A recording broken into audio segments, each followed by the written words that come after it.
الحمد لله إن الحمد لله نحمده ونستعينه ونستغفره فنعوذ بالله من شرور أنفسنا ومن سيئات أعمالنا من يهده الله فلا مضل له ومن يضلله فلا هادي له وأشهد أن لا إله إلا الله وحده لا شريك له وأشهد أن محمدا عبده ورسوله أرسله بالحق بشيرا ونذيرا وداعيا إلى الله بإذنه وسراجا منيرا وبشر المؤمنين بأن لهم من الله فضلا عظيما فإن خير الحديث كتاب الله وخير الهدي هدي محمد صلى الله عليه وسلم وشر الأمور محدثاتها وكل محدثة بدعة وكل بدعة ضلالة وكل ضلالة في النار أما بعد أعوذ بالله من الشيطان الرجيم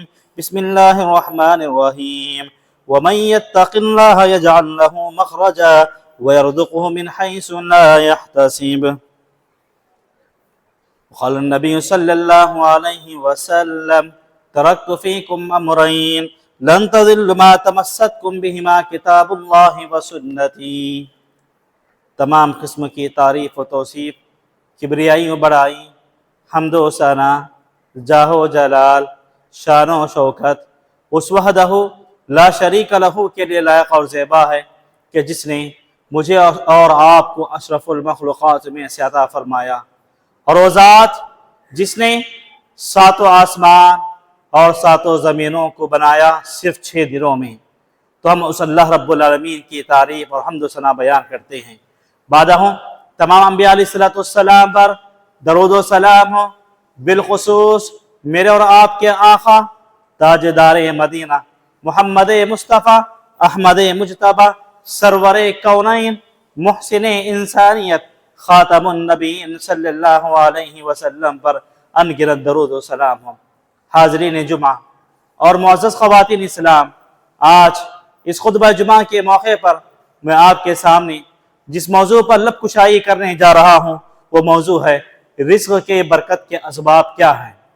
محترم حضرات، انسان روزی روٹی کماتا ہے، ہر انسان کی، چاہے وہ میں ہوں یا آپ ہوں، ہر ایک کی خواہش، آرزو، تمنا یہ ہوتی ہے کہ اللہ تبارک و تعالی میرے مال میں، میری دولت میں، میرے رزق میں برکت عطا فرمائے۔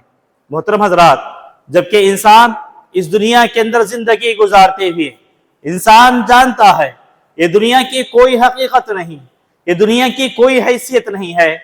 انسان یہ جانتا ہے کہ اصل زندگی انسان کی آخرت کی زندگی ہے، پھر بھی انسان اس دنیا کی فکر میں رہتا ہے اور اس دنیا کے اندر رزق میں برکت کا ایک سبب بننے کی کوشش کرتا ہے، اور اس کی خواہش یہ ہوتی ہے کہ اس کے رزق میں اللہ تبارک و تعالیٰ برکت دے۔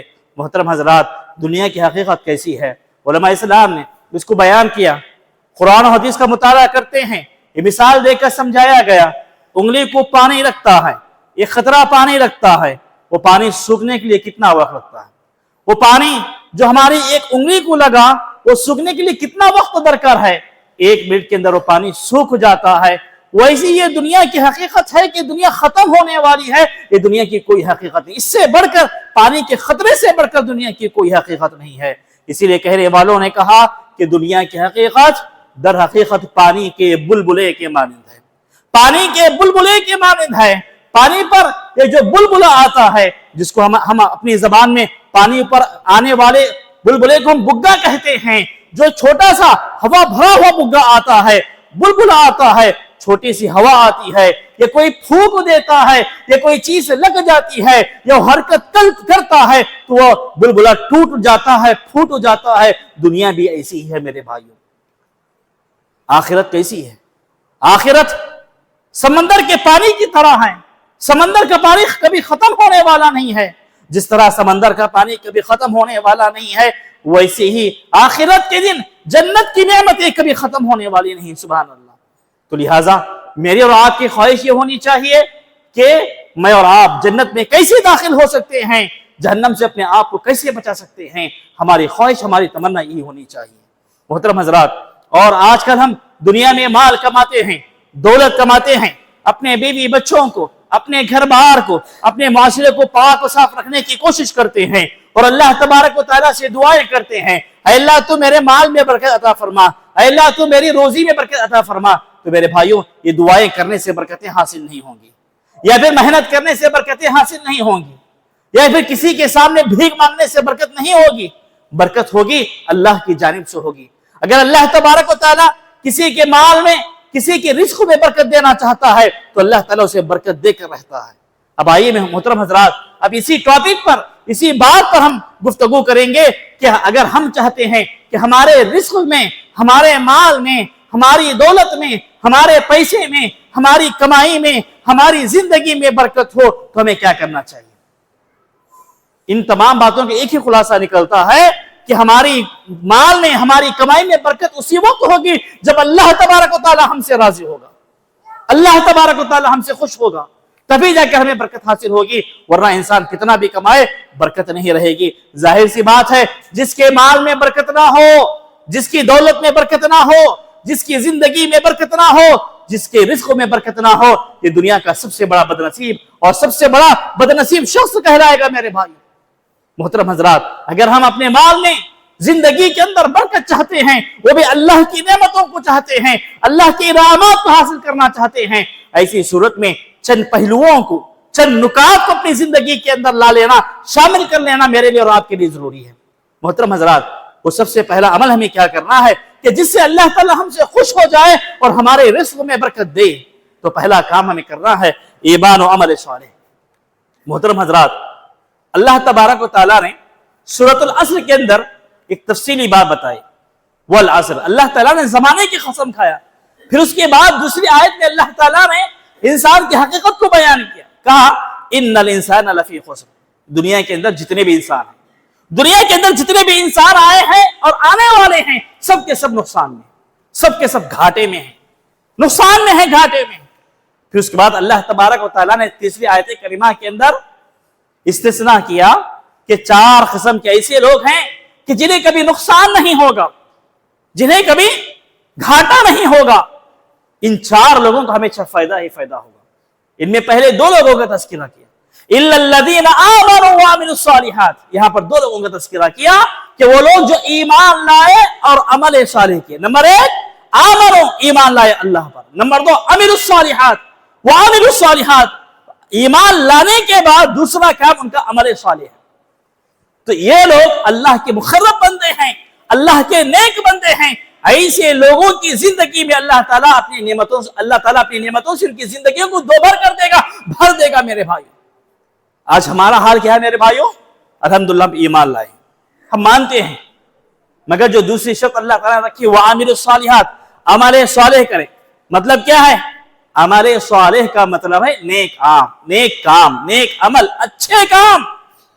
اس میں ہم مسلمان زیرو ہیں میرے بھائی، ہم مسلمان ایمان تو لائے ہیں، عمل صالح کی بات آتی ہے تو ہم اس میں زیرو ہیں میرے بھائی۔ نمازوں پڑھنے کا اہتمام کرنا ہے مسلمان کو، مگر نمازوں سے پیچھے ہے۔ عبادت کرنے میں آگے بڑھنا ہے مسلمان کو، مگر عبادت سے پیچھے ہے۔ تقوی کے معاملے میں اللہ سے مسلمان کو ڈرنا ہے، مگر مسلمان کے دل میں اللہ کا ڈر نہیں ہے۔ تقوی کے سلسلے میں مسلمان کو اللہ سے محبت ہونا ہے، مگر ایک مسلمان کو دنیا سے محبت ہے، شریعت سے محبت ہونا ہے، دنیا و ما فیہا سے محبت ہے۔ اپنی زندگی گزارنا ہے تو انسان کیسے گزارنا ہے؟ قرآن و حدیث کے موافق زندگی گزارنا ہے، مگر انسان زندگی اپنے من مانی، اپنا دل کیا کرتا ہے، اپنا دل کیا کہتا ہے، اپنے خواہشات کے مطابق زندگی گزارتا ہے، تو پھر یہ برکتیں کہاں سے آئیں گی میرے بھائیوں؟ ہم گویا کے دن میں تارے گننے کے مانند ہو گئے، ہم ہوشیار ہو کر آنکھ کھول کر خواب دیکھ رہے ہیں کہ ہمارے مال میں برکت آ جائے، تو کہاں سے آئے گی جب ہم عمل صالح ہی نہیں کر رہے ہیں؟ ایمان لانا کافی نہیں ہے، ایمان لانے کے بعد عمل صالح، اچھے کام کرنا بھی ضروری ہے۔ ہر وہ کام کریں کہ جس سے اللہ تعالیٰ خوش ہو جائے، ہر وہ کام سے باز آئے کہ جس سے اللہ تبارک و تعالیٰ ناراض ہو جائے۔ محترم حضرات، ایمان و عمل صالح سے مراد جو اسلام کے جو 5 ارکان، ایمان کے جو 6 ارکان بتائے گئے ہیں، ٹوٹل اسلام و ایمان کے جو 11 ارکان بتائے گئے ہیں، ان 11 ارکان پر ہمارا مضبوطی کے ساتھ ایمان لانا اور اس پر ہمارا ایمان ہونا بھی ضروری ہے۔ تو یہ پہلی کنڈیشن بتائی گئی کہ اگر انسان اپنے رزق میں، اپنے مال میں، اپنی دولت میں برکت کرنا چاہتا ہے تو ایمان اور عمل صالح کو اپنائے۔ محترم حضرات، پھر اس کے بعد اللہ تبارک و تعالیٰ نے جو دوسرا ذریعہ بتایا کہ انسان اپنے مال میں، اپنی دولت میں برکت کیسے حاصل کر سکتا ہے، اللہ تبارک و تعالیٰ نے جو دوسرا ذریعہ بتایا تقوی۔ مطلب کیا ہے؟ ڈرنا، مطلب تقوی کا پرہیزگاری کرنا۔ جب انسان پرہیزگاری کرتا ہے، اللہ سے ڈرتا ہے، اللہ کی محبت اپنے دل میں بٹھاتا ہے، تو اللہ تعالیٰ کا وعدہ ہے کہ اللہ تعالیٰ اسے بندے کے مال میں برکتیں دے گا۔ اللہ تبارک و تعالیٰ قرآن بیان فرمایا وَمَن يَتَّقِ اللَّهَ يَجْعَل لَّهُ مَخْرَجًا وَيَرْزُقْهُ مِنْ حَيْثُ لَا يَحْتَسِبُ۔ جب بندہ اللہ سے ڈرتا ہے، اللہ کی محبت اپنے دل میں سماتا ہے، تو میرے بھائیوں، انسان کے اوپر جو بھی مشکلیں تھیں، جو بھی پریشانیاں تھیں، اللہ تبارک و تعالیٰ اس کی پریشانیوں کو دور کر دیتا ہے۔ پھر اللہ نے کہا وَيَرْزُقْهُ مِنْ حَيْثُ لَا يَحْتَسِبُ، اللہ تبارک و تعالیٰ ایسی جگہ سے اسے رزق دیتا ہے، ایسی جگہ سے اس کی زندگی خوشیوں میں بھر دیتا ہے جس کے بارے میں انسان سوچا بھی نہیں تھا، انسان سوچ بھی نہیں سکتا تھا۔ ایسی جگہوں سے اسے اللہ تبارک و تعالیٰ خوشیاں دیتا ہے، ایسی جگہوں سے اللہ تعالیٰ اس کے مال کو برکت سے بھر دیتا ہے، اس کے رزق میں برکت عطا فرماتا ہے۔ میرے بھائیوں، سبحان اللہ، یہ اللہ کا وعدہ ہے۔ جو بندہ اللہ سے ڈرتا ہے تو اللہ تعالیٰ کرے گا اس کے ساتھ، اللہ مدد کرے گا اس کی، اللہ اس کے رزق میں برکت دے گا، اس کی پریشانیوں کو دور کرے گا۔ آج دیکھیں میرے بھائیوں، ہم میں سے کتنے مسلمان بھائی ہیں پیسہ خرچ لائے ہیں، کسی کا بینک میں قرض ہے، کوئی بینک سے لون لے کر آئے ہیں، کوئی اپنے بھائیوں کے پاس پیسہ مانگ لیے ہیں، وقت پر پیسہ لوٹانا ہے، مگر سمجھ میں نہیں آ رہا پیسہ کہاں سے لوٹائیں، پیسہ نہیں نکل رہا، پریشان حال ہے انسان، پریشان حال ہے، سمجھ کے باہر ہے، سمجھ کے پرے ہے کہ میں قرض کیسے لوٹاؤں گا، قرضدار میرے دروازے پر آنے والا ہے، میری بدنامی ہوگی، لوگوں میں، گاؤں میں بدنامی ہوگی، یہ فکر ہے اس کے اندر ہے۔ جب انسان اتنا مجبور ہو جائے، وَمَن يَتَّقِ اللَّهَ يَجْعَل لَّهُ، جب وہ اللہ سے ڈرنے والا بن جائے، اپنے گناہوں سے توبہ کر لے، اللہ کے دربار میں حاضر ہو جائے، اپنے پریشانیوں کو اللہ کے سامنے رکھے، وَيَرْزُقْهُ مِنْ حَيْثُ لَا يَحْتَسِبُ، تو اللہ تبارک و تعالیٰ اس کی پریشانیوں کو فوری طور پہ کم کر دے گا اور اس کے لیے برکتوں کو نازل فرمائے گا اس کے اوپر۔ میرے بھائیوں، آج افسوس اسی بات پر ہے کہ انسان اتنا نادان ہے، انسان اتنا نالائق ہے، انسان اتنا بدتمیز ہے کہ اللہ سے مدد مانگنے کے بجائے دنیا والوں کے سامنے ہاتھ پھیلاتا ہے، در در کی ٹھوکریں کھاتا ہے۔ میرے بھائی، تو یہاں پر جو دوسرا ذریعہ بتایا گیا تقوی آ جائے، انسان کی پوری مشکلیں ختم، اس کی زندگی آرام سے گزرے گی، اللہ تبارک و تعالیٰ اس کی زندگی کو برکتوں سے بھر دے گا، اللہ تعالیٰ اپنی نعمتوں سے بھر دے گا۔ محترم حضرات، تقوی اپنانا ازحد ہمارے لیے ضروری ہے۔ محترم حضرات، اسی طرح اگر انسان چاہتا ہے اپنے مال میں، اپنے رزق میں برکت چاہتا ہے، تو ایسی صورت میں ایک اور چیز بتائی گئی، جو تیسری شرط بتائی گئی ہے، وہ ہے تلاوت قرآن مجید، قرآن مجید کی تلاوت کرنا، قرآن مجید کو پڑھنا۔ اللہ تعالیٰ نے قرآن مجید میں کتنی بہترین بات بتائی، وَهَذَا كِتَابٌ أَنزَلْنَاهُ مُبَارَكٌ فَاتَّبِعُوهُ وَاتَّقُوا لَعَلَّكُمْ تُرْحَمُونَ۔ اللہ تبارک و تعالیٰ کہتا ہے وَهَذَا كِتَابٌ أَنزَلْنَاهُ مُبَارَكٌ، اور اللہ تعالیٰ نے کتاب کس لیے نازل کیا؟ محراب میں سجا کر رکھنے کے لیے، یا مسجدوں کے محراب میں بند کرنے کے لیے، یا اپنے گھروں میں جزدان میں لپیٹ کر اٹھا کر رکھنے کے لیے اللہ نے قرآن کو نازل کیا؟ ہرگز نہیں میرے بھائیو۔ آج ہمارے مسلمانوں کا حال افسوس یہی ہے، ہمارے نوجوان میرے بھائیو، کتنے ایسے نوجوان ہیں جن کے پاس دنیا کی ڈگریاں ہیں، انگلش پڑھنے کی بات کہی جائے فر پڑھ ڈال دی۔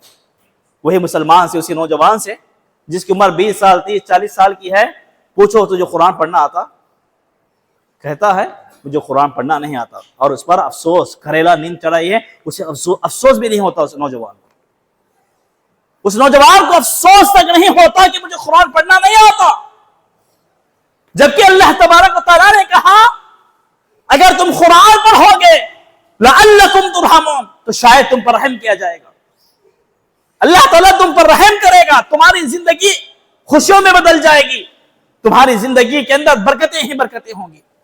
قرآن کی تلاوت سب سے اہم ذریعہ ہے، مگر اسی ذریعے کو آج ہم بھلا دیے ہیں۔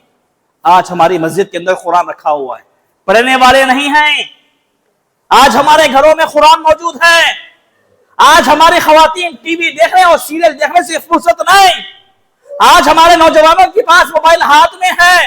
موبائل میں قرآن شریف موجود ہے.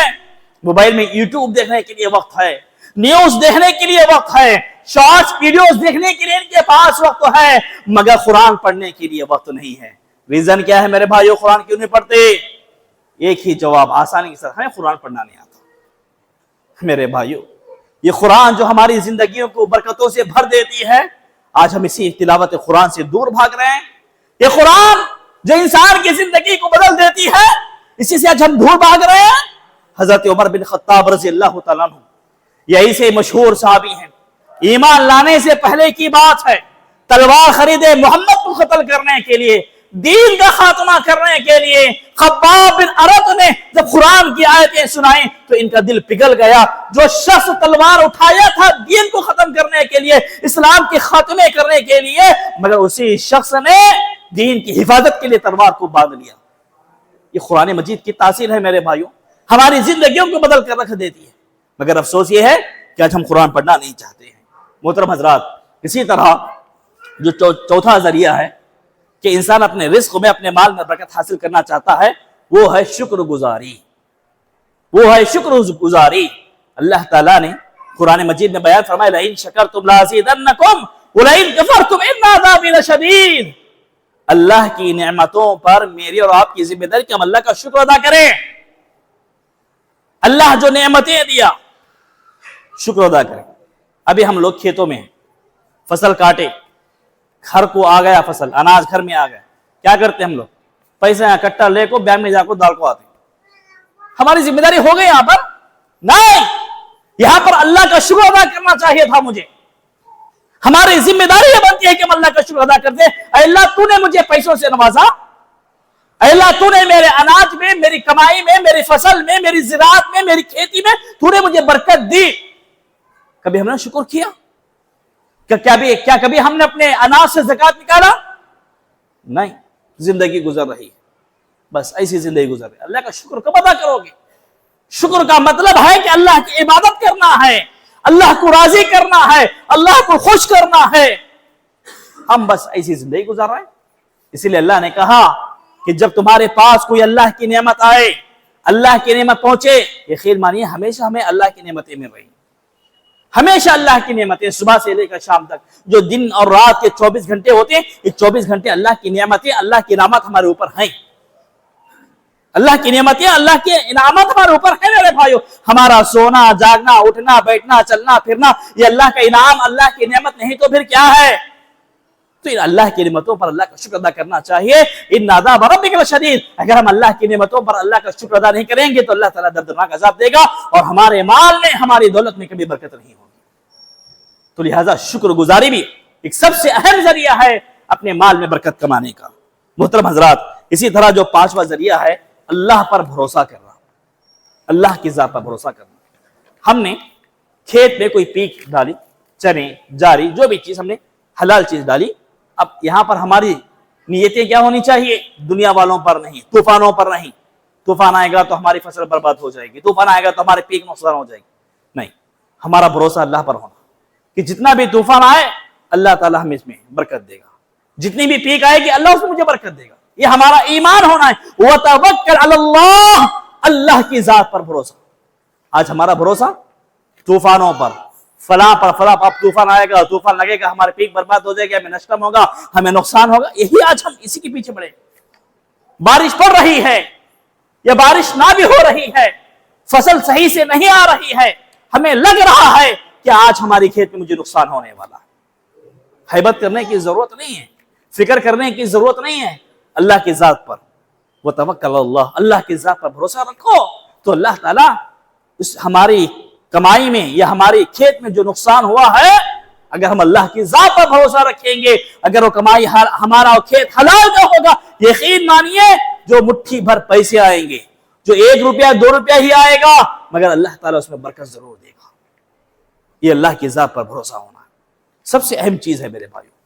محترم حضرات, اسی طرح چھٹی چیز, جو چھٹواں ذریعہ بتایا گیا ہے, دعا کرنا.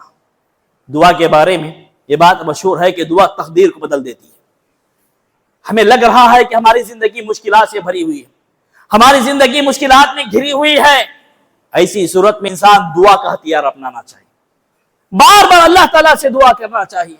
کیوں میرے بھائیوں، اللہ کے رسول بیان فرماتے ہیں کہ دعا کرنا کوئی معمولی چیز نہیں بلکہ دعا کرنا عبادت ہے۔ فرمایا الدعاء مخ العبادہ، دعا کرنا عین عبادت ہے۔ دعا کرنے سے انسان کی تقدیر بدل جاتی ہے، دعا کرنے سے اللہ تعالیٰ بندے کی دعاؤں کو سنتا ہے۔ خود اللہ تعالیٰ نے کہا ادعونی استجب لکم، تم مجھ سے پکارو میں تمہارے پکار کو سنوں گا، تمہاری دعاؤں کو سنوں گا، تمہاری دعاؤں کو قبول کروں گا، تمہاری پریشانیوں کو دور کروں گا، تمہاری مصیبتوں کو دور کروں گا، تمہاری مجبوریوں کو دور کروں گا۔ اللہ تعالیٰ خود کہتا ہے استجب لکم، میں تمہاری دعا کو ضرور سنوں گا۔ آج انسان دعا نہیں کرتا، آج انسان دعا نہیں کر رہے ہیں۔ دعا کا مطلب کیا ہے میرے بھائیوں؟ فرض نماز پڑھ لیے، سلام پھیرے، ہاتھ اٹھائے، دعا کرے، یہ دعا نہیں۔ اس دعا میں نہ خشوع ہے نہ خضوع ہے۔ دعا کا مطلب ہے تنہائی میں رات کے موقع پر اٹھیے، تہجد کی نماز پڑھیے، سجدے کی حالت میں یا اللہ کے دربار میں ہاتھ اٹھا کر رو رو کر گر گڑا کر دعا کرنا ہے، اس کو کہتے ہیں دعا۔ غزوہ بدر کے موقع پر اللہ کے رسول نے جو دعا کی تھی ویسی دعا ہمیں کرنا ہے۔ مچھلی کے پیٹ میں حضرت یونس علیہ السلام نے جو دعا کی تھی ویسی دعا ہمیں کرنا ہے۔ اولاد نہ ہونے پر حضرت ابراہیم علیہ السلام نے جیسی دعا کی تھی ویسی دعا ہمیں کرنے کی ضرورت ہے۔ میرے بھائیوں ایسی دعا ہمیں کرنا ہے۔ ہم ہاتھ اٹھائے، کیا دعا کر رہے ہیں کیا نہیں، کوئی داڑھی کھجا رہا، کوئی اونگ رہا ہے، کوئی آنکھیں بند کیا ہوا ہے، کوئی ادھر دیکھ رہا، کوئی ادھر دیکھ رہا، یہ ہے دعا کا تماشا؟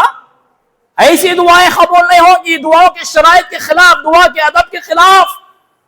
دعا کا طریقہ ہے اللہ کی تعریف، نبی پر درود، جو مانگنا ہے اللہ سے حلال چیزیں مانگے، اللہ تعالیٰ دعا سنے گا، ہماری قبول کرے گا۔ یہ کہ ہاتھ اٹھائے ہوں دعا کرے چلے گئے، اللہ اکبر۔ ہم نے دیکھا ہے کئی لوگوں کی دعا صرف 1 منٹ میں ختم ہو رہی ہے، 30 سیکنڈ میں دعا ختم ہو رہی ہے۔ کیا مانگ رہے اللہ تعالیٰ سے؟ دعا کا طریقہ ہے پہلے اللہ کی تعریف کی جائے، بعد میں نبی پر درود بھیجا جائے، جو مانگنا ہے اللہ سے مانگا جائے، پھر آخر میں اللہ کی تعریف اور نبی پر درود بھیج دعا کو ختم کیا جائے۔ ایسی دعاؤں کو اللہ قبول کرے گا۔ اور دعا جس کے اندر خشوع خضوع نہ ہو قبول نہیں ہوں گی۔ خشوع خضوع دل سے رو رو کر کے گڑا کر دعا کرنا ہے میرے بھائی، تو اللہ تعالیٰ ہماری دعاؤں کو سنے گا، ہماری دعاؤں کو قبول کرے گا میرے بھائیوں، اور ہمارے مال میں، ہماری دولت میں، ہمارے رزق میں اللہ تعالیٰ ضرور برکتیں دے گا۔ ایک اہم ذریعہ ہے دعا، انسان اپنے رزق میں برکت حاصل کرنا چاہتا ہے۔ محترم حضرات، اسی طرح جو 7ویں چیز ہے کہ 7واں سبب جو ہے کہ انسان اپنے مال میں، اپنی دولت میں، اپنے رزق میں برکت حاصل کرنا چاہتا ہے، ایسی صورت میں اللہ کے راستے میں مال کو خرچ کرنا۔ سبحان اللہ، اللہ تعالیٰ نے کہا وَمَا أَنفَقْتُم مِّن شَيْءٍ، جو چیز اللہ نے تمہیں دیا ہے ان چیزوں میں سے اللہ کے راستے میں خرچ کرو۔ یقین مانی جب بندہ خرچ کرتا ہے نا بہت بڑی برکت آتی ہے، بہت بڑی برکت اللہ تعالیٰ دیتا ہے۔ پیسہ خرچ کرنے سے پیسہ گھٹتا نہیں، دولت خرچ کرنے سے دولت گھٹتی نہیں، یہ بات ہمیں یاد رکھنا ہے۔ ہمیں کیا سمجھتے ہیں؟ میرے پاس 100 روپیہ ہے، اگر میں 10 روپیہ مسجد میں چندہ دے دیا تو میرے پاس 90 روپیہ رہیں گے، 10 روپیہ ختم ہو گئے۔ ہماری سوچ ہے، میری اور آپ کی سوچ ہے، جبکہ اللہ تعالیٰ کہتا ہے کہ اگر ہم اس میں سے 1 روپیہ، 10 روپیہ، 20 روپیہ، جو بھی میری طاقت ہے میں نے خرچ کیا اللہ کے خاطر، رضا مندی کے لیے، رضا الہی کے لیے، تو اللہ تعالیٰ 1 روپے کی عوض میں 7 روپے کی برکت دے گا۔ 1 روپیہ خرچ کروں گا تو 7 روپے کی برکت دے گا، ڈبل دگنا تربل دے گا اللہ تعالیٰ ہمیں۔ مگر آج ہم خرچ کرنے سے پیچھے ہٹتے ہیں۔ وَمَا أَنفَقْتُم مِّن شَيْءٍ، جو کچھ اللہ دیا ہے ہمیں مال و دولت، یہ اللہ تعالیٰ نے ہمیں مال اس لیے نہیں دیا کہ اٹھا کو جمع کر کو رکھو، نہیں، بلکہ اللہ کے راستے میں خرچ کرنے کے لیے۔ جو لوگ اللہ کے راستے میں اپنے مال کو خرچ کرتے ہیں، مساجد و مدارس میں اپنے مال کو لگاتے ہیں، یا دین کے کسی اہم کام میں اپنے مال کو، اپنی دولت کو، اپنے پیسے کو لٹاتے ہیں، یقین مانیے کہ اللہ تعالیٰ ان کے مال کو برکت سے بھر دے گا۔ اور میرے بھائیوں، یہاں پر اللہ کے راہ میں خرچ کرنے کی بات آئی تو 2-3 باتیں بتا کر اپنی بات کو آگے بڑھاؤں گا۔ اگر ہم اللہ کے راہ میں خرچ کرنے کی بات آتی ہے تو سوچتے ہیں، مثال کے طور پر مسجد کا کوئی کام کرنا ہے، یا مدرسے کا کوئی کام کرنا ہے، یا پھر گاؤں میں کہیں پر روڈ ڈالنا ہے، سوچتے ہمیں کتنا دینا کتنا نہیں، مشورہ کرتے ہیں، گھر جاتے ہیں، اپنے بیوی سے پوچھتے ہیں، اپنے بچوں سے پوچھتے ہیں، اپنے ماں باپ سے پوچھتے ہیں، ایسا گاؤں کے آدمیاں بولیں روڈ ڈالنا ہے کہتے ہیں، مسجد بنانا ہے کہتے ہیں، مسجد میں وہ کام ہے کہتے ہیں، مدرسہ بنا رہی کہتے ہیں، ایسا سوچ سے مشورہ کرتے ہیں ہم لوگ، غلط طریقہ ہے۔ صحابہ کی زندگی کو دیکھتے ہیں، اللہ کے رسول صلی اللہ علیہ وسلم نے جنگوں کے اعلان کیا، حضرت ابوبکر صدیق رضی اللہ تعالیٰ عنہ یہ ایسے صحابی کہ جیسے ہی اعلان سنا تو جو کچھ بھی تھا، نہ بیوی سے مشورہ، نہ بچوں سے، کسی سے مشورہ نہیں، اللہ کے رسول نے اعلان کیا، گھر کا پورا مال اٹھائے لے کر کے اللہ کے رسول دے ڈالے، پورا مال اٹھائے دے ڈالے، حضرت عمر بھی آئے پورا مال دے ڈالے، حضرت عثمان بن عفان رضی اللہ تعالیٰ عنہ جن کا لقب ہی پڑ گیا غنی، عثمان غنی، غنی صحابی، مالدار صحابی، اگر اللہ کے رسول کچھ بولتے، اے اللہ کے رسول میری طرف سے 100 اونٹ، میری طرف سے 100 ہتھیار، میری طرف سے اتنی قیمت، سبحان اللہ، یہ کنواں تھا جس پر کفار نے قبضہ کر لیا تھا، اللہ کے رسول نے کہا کون ہے جو اس گوہے کو خرید کر آزاد کرے گا؟ حضرت عثمان کسی کی بات نہیں سنے، کسی سے مشورہ نہیں کیا، اے اللہ کے رسول میں خریدوں گا، آزاد کروں گا۔ حضرت ابوبکر غلاموں کو آزاد کرنے میں ماہر تھے، مشہور تھے، اللہ کے راستے میں خرچ کرنے کی بات آتی ہے، پیسہ لٹانے کی بات آتی ہے، میری طاقت کتنی ہے، میں ماہانہ کتنا کما رہا ہوں، 20,000 30,000 40,000، فوری طور پہ سوچنا چاہیے کہ میرا خرچہ اتنا آتا ہے، میرے پاس ماہانہ اتنا بچت ہوتا ہے، جتنا بھی بچت ہے میں اللہ کے راہ میں خرچ کروں گا، بغیر سوچے بغیر سمجھے آپ خرچ تو کر کے دیکھو، اللہ تعالیٰ ہمارے مال میں کتنی برکت دے گا۔ مگر انسان سوچتا خرچ کرنے میں، نیک کاموں میں، وہی اپنے دوستوں کے ساتھ پارٹی کرنے جانا ہو سوچنا نہیں، نہ جوڑو بچوں سے مشورہ، نہ دوستوں کسی سے مشورہ نہیں، دوستوں کو بولا فون کرا چل رہے بات کر لیں، چل ہوٹل جانا کھانا، بل میں بند دو، ختم۔ وہاں پر جذبہ ہے اس کے اندر، کیوں؟ وہاں پر نام آتا نہیں، ہوٹل میں جا کر کھلائے گا، دوستوں کو فلم دکھائے گا، پیسہ خرچ کرے گا تو نام آئے گا وہاں پر، یہاں پر دین کے معاملے میں پیسہ دے گا، مسجد کی طرف سے اعلان ہوا، مدرسے کی طرف سے اعلان ہوا، گاؤں کی طرف سے اعلان ہوا، فلاں غریب کی مدد کرنے کے اعلان ہوا، نام کہاں آئے گا ہمارا؟ تو میرے بھائیو ایسا نہیں ہونا چاہیے، ہماری نیت یہ ہونی چاہیے جب دین کے معاملے میں، نیک کام کے معاملے میں، کوئی بھی بھلائی کا کام کرنے کے واسطے اعلان کیا جائے، مدد مانگی جائے، ایسی صورت میں میرے اور آپ کی ذمہ داری ہے کہ ہم آگے بڑھ کر اس میں حصہ لیں، جتنا ہو سکتا ہے اپنی طاقت کے حساب سے مدد کرنے کی کوشش کریں، تبھی جا کر اللہ تبارک و تعالیٰ ہمارے مال میں، ہماری دولت میں برکت دے گا۔ اب میری استطاعت ہے اللہ کے راہ میں خرچ کرنے کی 10,000، میں خرچ کرتا ہوں 1,000 روپے، اور میں یہ امید رکھوں کہ اللہ تعالیٰ مجھے برکت دے گا، ناممکن ہے۔ میرے پاس جتنی طاقت ہے، جتنی استطاعت ہے، جتنی حیثیت ہے، اس حساب سے مجھے اللہ کے راہ میں پیسہ لٹانا ضروری ہے۔ تو محترم حضرات، ایک ذریعہ تھا جو اللہ کے راستے میں خرچ کرنا۔ اسی طرح جو 8واں ذریعہ بتایا گیا ہے وہ ہے رزق حلال، حلال کمائی، حلال رزق کی تلاش کرنا ہے انسان، حرام کما کر چاہے کتنے بھی اچھے کام کرے اللہ تعالیٰ اس کے مال میں برکت نہیں دے گا، حرام کا ایک لقمہ بھی ہے تو اللہ تعالیٰ برکت نہیں دے گا۔ تو رزق حلال کی تلاش کرنا ہے، حلال کی جانب آگے بڑھنا ہے۔ محترم حضرات، اسی طرح 9واں ذریعہ ہے خرید و فروخت میں سچ بولنا۔ بیپار کر رہے، لین دین کا معاملہ ہے، ہمیشہ سچ بولنا، جھوٹ نہیں بولنا۔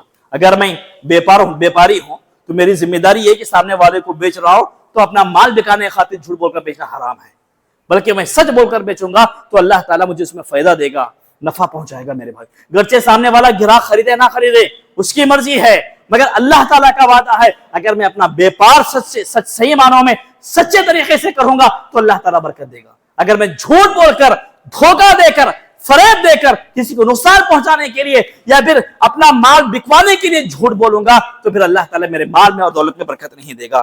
محترم حضرات، اسی طرح جو 10واں ذریعہ ہے کہ انسان کو لالچ سے بچنا۔ لالچ سب سے بری بلا ہے، لالچ بری بلا ہے میرے بھائیوں۔ لالچ سے، ہر قسم کی لالچ سے، ہر قسم کی رشوتوں سے، ہر قسم کے گناہوں سے انسان کو بچنے کی ضرورت ہے، تبھی جا کر اللہ تبارک و تعالیٰ ہمارے مال میں، ہماری دولت میں برکت دے گا۔ ایک آخری چیز بتا کر اپنی بات ختم کروں گا کیونکہ وقت بھی ختم ہوا چاہتا ہے۔ میرے بھائیوں، اگر انسان چاہتا ہے اپنے مال میں برکت ہو، اپنی دولت میں برکت ہو، ایسی صورت میں انسان کی ذمہ داری بنتی ہے کہ اپنے ماں باپ کی نافرمانی ہرگز نہ کرے، اپنے ماں باپ کا دل نہ دکھائے، اپنے ماں باپ کی دعائیں لے، اپنے ماں باپ کو نہ ستائے۔ میرے بھائیوں، کتنی افسوس کی بات ہے میرے بھائیوں، ہم نے خود سنا ہے، ہم دیکھتے ہیں ہمارے کڑمور میں، ہمارے اہل حدیث گاؤں میں کتنے ایسے ماں باپ مجبور ہیں جو اپنے ہاتھوں سے کھانا پکا کر کھا رہے ہیں۔ بیٹا ایک ہے، بیٹا 2 ہے، بیٹے 3 ہیں، 10 بیٹے ہیں، 4 بیٹے ہیں، مگر ماں کو پالنے والا کون بھی نہیں،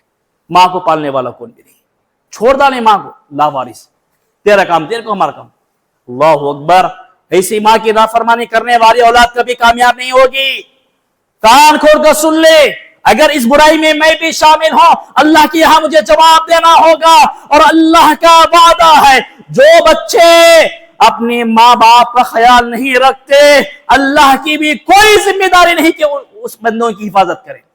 اور میرے بھائیوں، اللہ کا وعدہ ہے، جو بچے اپنے ماں باپ کی نافرمانی کرتے ہیں، کل قیامت کے دن اللہ تبارک و تعالیٰ انہیں جہنم میں داخل کرے گا۔ جہنم کا بھی ڈر نہیں میرے بھائیوں آج، بس اپنی بیوی کی محبت ہے، بیوی کی محبت ہے۔ بیوی کی محبت کے خاطر ماں اور باپ کو، بوڑھا بوڑھی کو بازو چھوڑ دیا، الگ ہو گئے، فیملی الگ ہے۔ کہاں کی اولاد ہے، کہاں کا انصاف ہے؟ وہ ماں جس نے ان بچوں کو 9 ماہ تک پیٹ میں رکھ کر پالا تھا، اس کا بھی احساس نہیں ہے؟ غیرت مر چکی ہے میرے بھائیوں ان نوجوانوں کی، جو اپنے ماں باپ کا خیال نہیں رکھتے۔ باپ بوڑھا ہے، ماں بوڑھی ہے، چلنے کی طاقت نہیں ہے، بوڑھا باپ دھکے کھا کھا کر چلتا ہے، بازار جا کر ترکاری لاتا ہے، بیٹا دیکھتا ہے، بہو دیکھتی ہے، تماشا دیکھتے ہیں بوڑھا بوڑھی کا، مگر ان کی مدد کرنے کی کوشش تک نہیں کرتے۔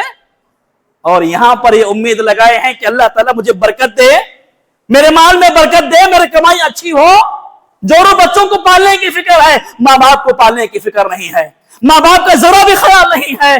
یاد رکھیے گا، اللہ تعالیٰ نے فَلَا تَقُلْ لَهُمَا أُفٍّ وَلَا تَنْهَرْهُمَا کہا ہے، کبھی ماں باپ کا دل مت توڑنا۔ دنیا گواہ ہے، تاریخ گواہ ہے، جب سے دنیا قائم ہوئی ہے، جس نے بھی ماں باپ کا دل توڑا ہے، اللہ تعالیٰ بھی اسے توڑا ہے میرے بھائیوں۔ جس نے بھی ماں باپ کا ساتھ دیا ہے، اللہ اس کا ساتھ دیا ہے۔ اسی لیے اللہ تعالیٰ نے قرآن مجید میں جگہ جگہ بیان فرمایا کہ جہاں پر بھی اللہ تعالیٰ نے اپنی عبادت کا حکم دیا، وہیں پر فوری طور پر اللہ نے کہا اللہ کی عبادت کرو اور اپنے ماں باپ کی فرما برداری کرو۔ مگر آج دیکھیے، اب یہ بچے ہمارے نوجوان کیا بول رہے ہیں، ہمارے امی کی اتنی غلطیاں ہیں، ہمارے امی ویسا بول رہے ہیں، ہمارے ابا ایسا بول رہے ہیں۔ ماں کی غلطی بتانے والے ہم کون ہوتے ہیں جی؟ وہ زمانہ ہمیں یاد کرنا ہوگا جب ہم چھوٹے سے بچے تھے، باپ کے کندھے پر بیٹھتے تھے، ماں کی گود میں بیٹھتے تھے، ماں سے بابا سوال کرتے تھے امی وہ کیا چیز ہے۔ ہم نے اپنی امی کو کتنا ستایا، اپنی ماں کو کتنی تکلیف پہنچائی۔ ایک سوال 1000 مرتبہ پوچھتے تھے، ایک بات 1000 مرتبہ پوچھتے تھے۔ باپ باہر لے کر جاتا، ہم باپ سے سوال کرتے تھے ابا اس چیز کا نام کیا ہے؟ باپ کہتا بیٹا یہ مسجد ہے، یہ گھر ہے، یہ انسان ہے۔ دوسرے لمحہ بیٹا پوچھتا تھا ابا اسے کیا بولتے؟ باپ کبھی بیزار نہیں پڑھا، ماں کبھی بیزار نہیں پڑھی، ہماری پرورش میں ماں باپ کبھی بیزار نہیں پڑے، ہماری تربیت میں ماں باپ نے کوئی کسر نہیں چھوڑی۔ آج بڑے ہو کر ماں باپ کی شکایت کرتے ہوئے شرم نہیں آتی اس نوجوان کو؟ کہتا ہے کہ ہمارے امی کی اتنی غلطیاں ہیں، بہو کے ساتھ ناانصافی سے کرتی۔ ناانصاف کر رہی ہے تو کرنے دیجئے، اللہ تعالیٰ انصاف کرے گا نا۔ تم کون ہوتے ہو انصاف کرنے والے؟ ہم کون ہوتے ہیں ماں کے ساتھ انصاف کرنے والے؟ انصاف کرنے والا اوپر ہے، اوپر بیٹھا ہوا ہے، انصاف کرے گا، اللہ کے دربار میں انصاف ہو کر رہے گا میرے بھائی۔